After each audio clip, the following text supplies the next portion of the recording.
Növbəti sualda belə soruşurlar izləyicilərimizdən biri. Əhl-Sünnə mənbələrində salavatla bağlı bir hədis varmı ki, salavatın doğru versiyasını bizə göstərsin? Bəli, var bu barədə. Buxaridə elə gəlib.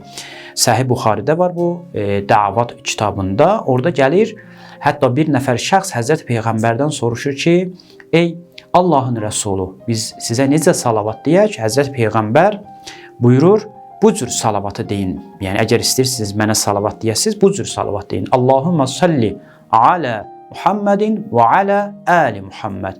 Kəmə salləytə alə İbrahimə və alə əli İbrahim. İnnəkə hamidun məcid.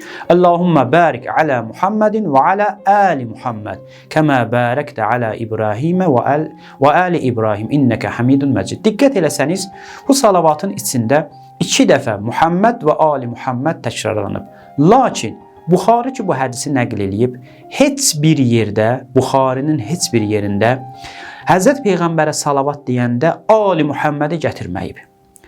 Bunu biz əziz Əhl-i-Sünnə qardaşlarımızdan və Vəhhabilərdən soruşuruq. Nə üçün Buxari öz gətirdiyi hədisə əməl etməyib? Bu sual da yaranır bizim üçün. Həzrət Peyğəmbər özü göstəriş verir ki, bu cür salavat deyin. Əgər mənə salavat demək istəyirsinizsə, doğru yolu budur. Allahumma salli alə Muhammed və alə əli Muhammed. Niyə əli Muhammedi Buxari heç bir yerdə gətirməyib?